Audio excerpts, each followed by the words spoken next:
Hi guys எல்லாரும் எப்படி இருக்கீங்க? இன்னைக்கு நம்ம டோக்கியோ கூல் அனிமே சீசன் 4 உடைய எபிசோட் 9 தான் பார்க்க போறோம். அதனால இதுக்கு முன்னாடி இருக்கக்கூடிய எபிசோட் யாராச்சும் பார்க்கலனா கீழ டிஸ்கிரிப்ஷன்ல லிங்க் இருக்கு. அதை யூஸ் பண்ணி போய் ஒன்ஸ் பார்த்துட்டு வந்துருங்க. ஏன்னா அப்பதான் இந்த எபிசோட்ல இருக்கக்கூடிய ஸ்டோரியை உங்களால தெளிவா புரிஞ்சுக்க முடியும். அதனால பார்க்காதவங்க போய் பார்த்துட்டு வந்துருங்க.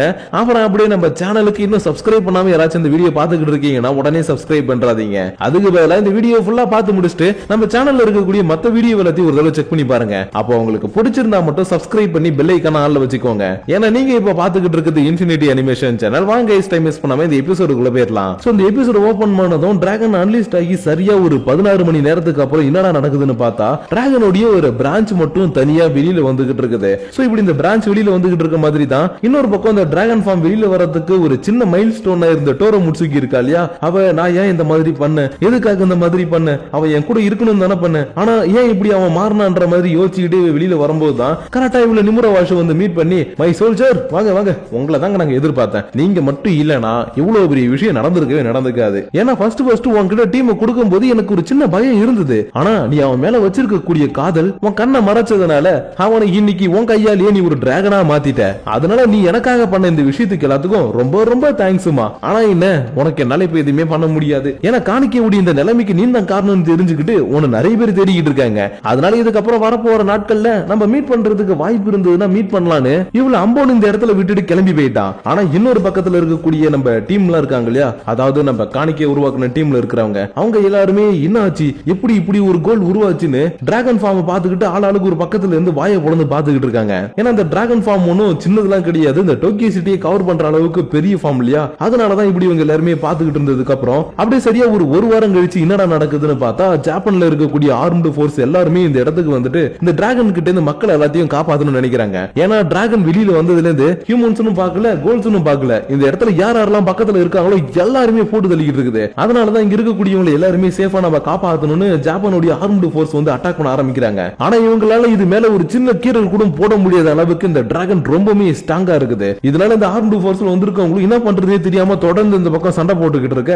இன்னொரு பக்கம் டாக்டர் கானோ இருக்கான் இல்லையா, அவனை மீட் பண்றதுக்காக இப்ப இந்த கொரோனா வந்திருக்கா. ஆனா இவ உண்மையாவே இந்த இடத்துல மீட் பண்ணலாம் வரல, இவரை போட்டு தள்ளுறதுக்காக தான் வந்தா. அதனால இவ போட்டு தள்ளுறதுக்காக வந்திருக்கிறது தெரிஞ்சுக்கிட்டதும் ஓகேமா கொரோனா நீ என்ன இன்னைக்கு போட்டு தள்ள போறேன்னு எனக்கு தெரியும், ஆனா அதுக்கு முந்தி நான் உன்கிட்ட சில விஷயங்களுக்காக மன்னிப்பு கேட்டுறேன். என்னன்னா உன்னுடைய தங்கச்சியும் ஒன்னையும் யூஸ் பண்ணி நான் நிறைய ஆராய்ச்சி பண்றேன்ற பேர்ல எக்கச்சக்கமான தப்பான விஷயங்கள் பண்ணிட்டேன். அதனால என்ன நீ மன்னிச்சிருமா. அண்ட் அது மட்டும் இல்லாம நான் தான் உங்களை உருவாக்குனேன். அப்படி இருக்கும்போது என்னுடைய சாவு என் கையால தான் இருக்கும், அதுக்கு மட்டும் என்ன இன்னொரு தடவை மன்னிச்சிருன்னு இவர் பண்ண எல்லா தப்பையும் நினைச்சு பார்த்துக்கிட்டு தன்னை சூசைட் பண்ணிக்கிட்டு இந்த இடத்துல இறந்து போக குரானாவுக்கு இங்க என்ன நடந்துச்சுன்னு தெரியல. ஏன்னா அந்த டாக்டர் நினைச்சா இந்த இடத்துல தப்பிச்சு போயிருந்திருக்கலாம். ஆனா இவர் தப்பிச்சு போறதுக்கு பதிலா நான் பண்ண தப்புக்கு அதுக்கு மன்னிச்சிருங்கன்னு சொல்லிட்டு இந்த இடத்துல இறந்து போயிட்டார் இல்லையா. அதனாலதான் இவர் எதுக்காக தானே ஷூட் பண்ணிக்கிட்டு இறந்து போனாருன்ற மாதிரி இவ பாத்துக்கிட்டு இருந்ததுக்கு அப்புறம் சரியா ஒரு 2-3 நாள் கழிச்சு சிசிஜிக்கு இப்ப ஹெட்டா இருக்கக்கூடிய டொண்டஜி வார்டோட ஹெட் இருக்கார் இல்லையா, இவருக்கு ஹீட இறந்து போன டாக்டரோடைய ரிசர்ச் புக்கை அனுப்பி வச்சிருக்கான். அது எப்படியோ அவனுக்கு கிடைச்சிருக்கு போல. அதனால இவருக்கு அனுப்பி வச்சதும் இதெல்லாத்தையும் படிச்சு பார்த்துட்டு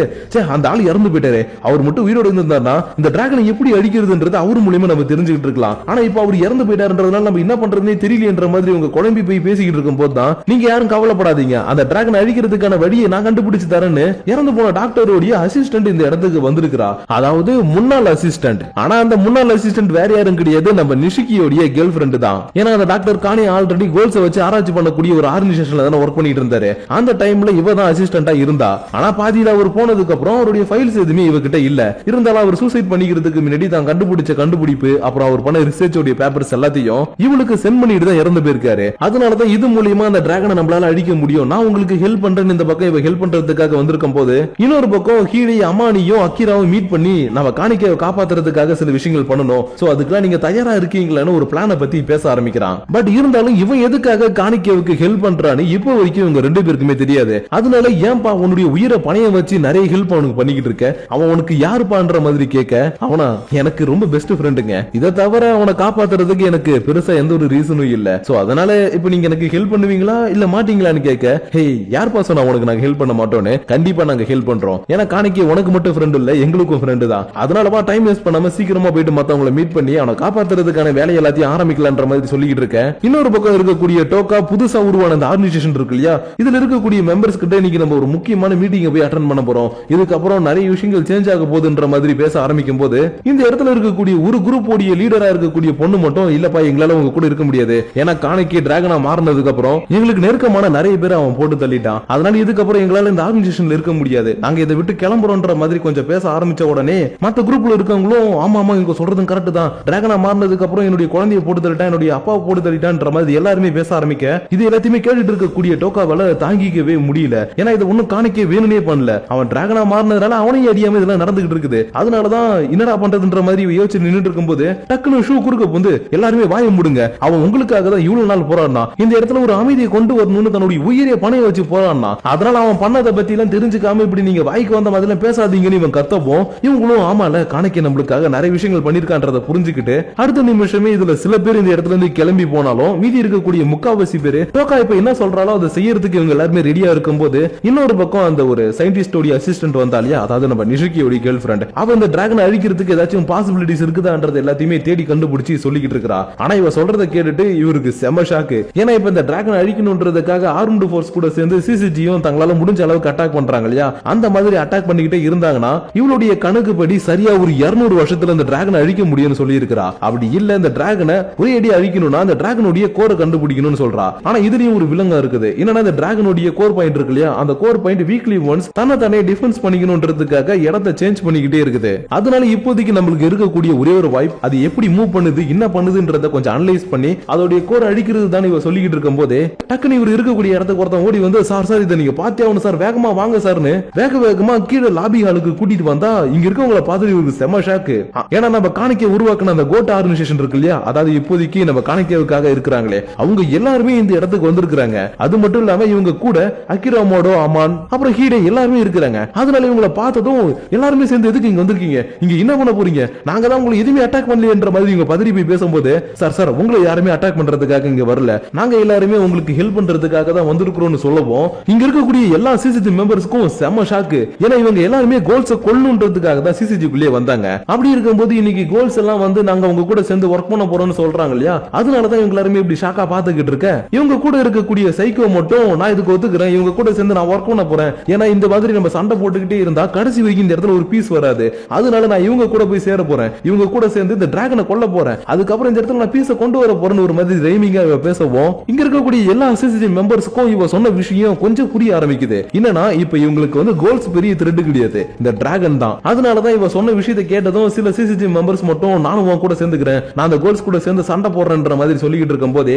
கரெக்டா இந்த இடத்துக்கு சூசியா தன்னுடைய டீமை கூட்டிட்டு வந்திருப்பான். அது மட்டும் இல்லாம இப்போதைக்கு இவன் தானே சிசிஜிக்கு ஒரு தளபதி மாதிரி, அதனால இவனை பார்த்ததும் இங்க பாருப்பா இதுக்கப்புறம் எடுக்க வேண்டிய முடிவு ஒண்ணுதான், ஏன்னா இங்க இருக்கக்கூடிய எல்லாருமே கோல்ஸ் கூட சேர்ந்து ஒர்க் பண்ணலான்ற மாதிரி ஒரு மைண்ட் செட்டுக்கு போயிட்டாங்க. பட் நீ என்ன முடிவு எடுக்கிறியோ அதுக்கேத்த மாதிரி தான் இங்க இருக்கக்கூடிய எல்லாருமே செயல்படுவோன்ற மாதிரி சொன்ன உடனே இவனு ஒரு செகண்ட் அப்படி யோசிச்சு பார்த்துட்டு எப்பா நான் ஒண்ணு வில்லலாம் இல்லப்பா, நான் ஆர்டினரி ஒரு சோல்ஜர் மட்டும் தான், அதனால இப்போதைக்கு எல்லாருக்கும் எது நல்லதோ அதை நான் தேர்ந்தெடுக்கிறேன், இவங்க கூட சேர்ந்து நம்ம ஒர்க் பண்ணலாம்னு சொன்ன அடுத்த செகண்ட் இந்த இடத்துக்கு வந்திருக்கக்கூடிய கோல்ஸ் எல்லாரும் தங்களுடைய மாஸ்க கைட்டி தான் யாருன்றதை ரிவீல் பண்ணிட்டாங்க. ஏன்னா இதுக்கப்புறம் தான் இவங்க எல்லாருமே ஒண்ணு மண்ணுமா வேலை செய்ய போறாங்க இல்லையா, அதனாலதான் எதுக்கு ஐடென்டிட்டியை மறைச்சு ஒரு பிரிவினை உருவாக்கணும், நம்ம எல்லாருமே இந்த இடத்துல சமம் தான் இவங்க மாஸ்க் எல்லாத்தையும் கைட்டி கிடைச்சிட்டு இவங்க கூட ஒர்க் பண்ண ஆரம்பிக்க நிஷிகி தன்னுடைய லவரை பாக்குறதுக்காக வந்திருக்கான், அதுவும் 2 வருஷம் கழிச்சு. ஏன்னா இவ தான் அந்த ஆர்கனைசேஷன்ல போயிட்டு ஒர்க் பண்ண போறான், நிறைய விஷயங்களை கண்டுபிடிக்க போறேன் போயிட்டா இல்லையா, அதனாலதான் ஏன் இந்த மாதிரி என்ன விட்டுட்டு போனேன், நான் 2 வருஷம் நீ இல்லாம கஷ்டப்பட்டேன் தெரியுமான்ற மாதிரி சொல்லும் போதுதான் இங்க பாரு நிஷிகி நான் உன் கூட ஒரு அமைதியான சந்தோஷமான ஒரு வாழ்க்கையை வாழணும்னு நினைச்சேன், அதுக்காக தான் என்னால முடிஞ்சதை பண்ணலாமேன்னு அந்த ரிசர்ச் ஆர்கனைசேஷன்ல சேர்ந்து நிறைய விஷயங்களை இப்ப நான் கண்டுபிடிச்சிட்டேன், சோ இது மூலியமா நம்ம திரும்பவும் பழைய வாழ்க்கைக்கு போக முடியும்ன்ற மாதிரி இவன் கிட்ட சொல்லிக்கிட்டு இருக்க. இவனும் இவளுடைய கஷ்டத்தை எல்லாத்தையும் புரிஞ்சுக்கிட்டு சரி ஓகேமா உனக்கு ஏதாவது ஹெல்ப் பண்ண கேளு நான் பண்றேன்ற மாதிரி சொல்லிக்கிட்டு இருக்கும் போதே இன்னொரு பக்கம் ஹீடேவும் டோக்காவும் எப்படி காணிக்கையை திரும்பவும் நார்மலா மாத்தலான்னு அவனை பத்தியே நிறைய விஷயங்கள் பேசிக்கிட்டு இருக்காங்க. அப்படி பேசிக்கிட்டு இருக்கும் போது இவங்க 2 பேருக்குள்ளேயே இப்ப காதல் மலர்ந்து நிறைய விஷயங்கள் நடந்துடுச்சு இல்லையா, அதனால நாங்க 2 பேருமே சீக்கிரமா கல்யாணம் பண்ணிக்கலாம்னு இருக்கிறோம், ஆனா அதுக்கு நம்ம ஃபர்ஸ்ட் காணிக்கையை காப்பாத்தணும்ன்ற மாதிரி சொன்ன உடனே ஓஹோ இவ்வளவு நடந்திருக்கா எனக்கு தெரியாம, அப்பனா அவனுக்கு ப்ரொபோஸ் பண்ணானா ரிங்கு கொடுத்தானான்ற மாதிரி கேட்கும் போதுதான் டோக்காவுக்கு காணிக்கையை கண்டுபிடிக்கிறதுக்கான ஒரு விஷயம் ஸ்ட்ரைக் ஆயிடுச்சு. என்னன்னா இவ்வளவு பெரிய டிராகனா இருக்கிறதுனால தான் காணிக்கையை கரெக்டா எந்த இடத்துல இருக்கிறான்றத கண்டுபிடிக்க முடியாம இவங்க ரொம்ப நாளாவே கஷ்டப்பட்டு இருந்திருப்பாங்க. ஆனா இவ அந்த வெட்டிங் ரிங்க பத்தி பேசுனதுக்கு அப்புறம் அவனை கண்டுபிடிக்கிறதுக்கான ஐடியா கிடைச்சிருச்சு. ஏன்னா காணிக்கை தான் இதை நான் ரொம்பவே பத்திரமா பார்த்துப்பேன் தொலைக்க மாட்டேன்னு கழுத்துல ஒரு செயின் மாதிரி அந்த ரிங்க போட்டிருந்தா இல்லையா, அதனாலதான் அது ஒரு மெட்டல், அதை நம்ம ஈஸியா டிலீட் பண்ணி அவனை கண்டுபிடிக்க முடியும், சோ அந்த ஐடியாவை நம்ம யூஸ் பண்ணலாமேன்ற மாதிரி போய் எல்லாத்தையுமே சொல்ல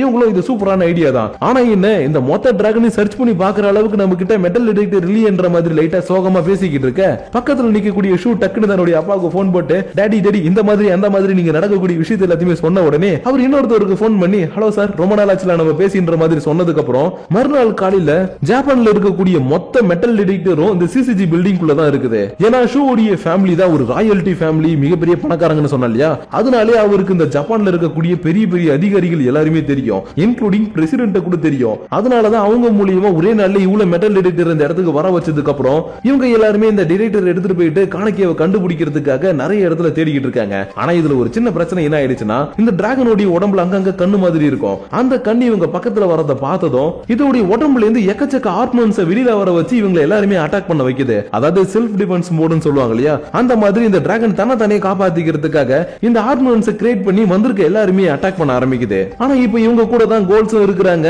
சிசிஜி மெம்பர்ஸ் இருக்காங்க இல்லையா, அதனால இது எல்லாத்தையுமே நம்மளால ஈஸியா சமாளிக்க முடியும். சோ இத பத்தி கவலைப்படாம ஒரு டீம் போய் தேட ஆரம்பிங்க, இன்னொரு டீம் அட்டாக் பண்ண ஆரம்பிங்கன்னு ஆர்டர் கொடுக்கவும் ஹார்மோன்ஸ் இவங்க எல்லாருமே அட்டாக் பண்ணிக்கிட்டு இருக்க. இன்னொரு பக்கம் யூரி டோரோ முட்சுகி எங்க இருக்கிறான்றத தேடிக்கிட்டே இருக்கிறான். ஏன்னா அவளை பல நாளா இவன் பார்க்கவே இல்ல, அதனால அவ எங்க இருக்கிறான்றத தேடி கண்டுபிடிச்சு பார்த்தா இந்த இடத்துல இவ முழு சைக்கோ மாதிரி நின்னுகிட்டு இருக்கா. ஏன்னா அந்த நிமுரா வாஷு போற போக்குல அப்படியே இவகிட்ட சில விஷயங்களை கொளுத்தி போட்டுட்டு போயிட்டான் இல்லையா, அதனாலதான் என்ன பார்த்ததுமே நீங்க கொல்ல வந்துட்டீங்கல்ல, என்ன கொல்ல போறீங்கன்னு இங்க வந்திருக்கிறது தன்னுடைய ஃபேமிலி மெம்பர்ஸ் கூட தெரியாம இவ அட்டாக் பண்ண ஆரம்பிக்க கரெக்டா இந்த இடத்துக்கு சைக்கோவும் வந்துடுறா. அதனால இவரையும் சைக்கோவும் சேர்ந்து இவளை தடுக்கலான்னு பார்த்தா சுத்தமா இவளை தடுக்கவே முடியல. அந்த அளவுக்கு இப்ப நம்ம என்ன பண்றோம்னே தெரியாம இவங்களை அட்டாக் பண்ணிக்கிட்டே இருக்க ஒரு கடத்துல இவ சைக்கோவை போட்டு தள்ளுற அளவுக்கு ஒரு அட்டாக்க பண்ணிட்டான். பட் அந்த அட்டாக் எல்லாமே அவன் மேல படல, அதுக்கு பதிலா யூரி குறுக்க வந்து வாங்கிக்கிட்டான். அதனால இந்த அட்டாக்க தன்னோட நெஞ்சில வாங்கின கையோட இங்க பாருட்டோரோ நம்ம எல்லாருமே ஒரே ஃபேமிலியா சந்தோஷமா தான் இருந்தோம், ஆனா நீ எதுக்காக ஐசி மட்டும் தான் உன்னுடைய ஃபேமிலி, அவன் மட்டும் தான் உனக்கானவன்ற மாதிரி யோசிக்கிற? பிளீஸ் அந்த மாதிரி தயவு செஞ்சு பிரிச்சு யோசிக்காத, நம்ம எல்லாருமே ஃபேமிலி தான். அதனால நீ தப்பு பண்ணாலும் சரி எங்களை கொன்னாலும் சரி நீ எப்பயுமே எங்க கூட இருக்கணும், அதுதான் எங்களுக்கு தேவைன்ற மாதிரி சொல்லும் போதே இவ கொஞ்சம் கொஞ்சமா நார்மலா மாறிட்டு என்ன மன்னிச்சிருங்க நான் பண்ணது எல்லாமே தப்பு, என்னாலதான் ஐசிக்கு இப்படி ஆயிடுச்சுன்னு அழுக ஆரம்பிக்க சைக்கோ டக்குன்னு கண்ணத்திலே ஒன்னு பலர்னு வச்சு ஏண்டி ஏண்டி நாங்க தான் உனக்காக இருக்கோம்னு சொல்லிக்கிட்டு இருக்கோம்ல, அப்புறம் என்னடி நீ ஐசி ஐசின்னு சொல்லிக்கிட்டு இருக்க, இதுக்கப்புறம் நீ ஐசியை மறந்துரு, நம்ம எல்லாருமே ஃபேமிலி, இதுக்கப்புறம் நம்ம எல்லாருமே ஒன்னா இருப்போம், இவளை கட்டி பிடிச்சிட்டு அழுதுகிட்டு இருக்க.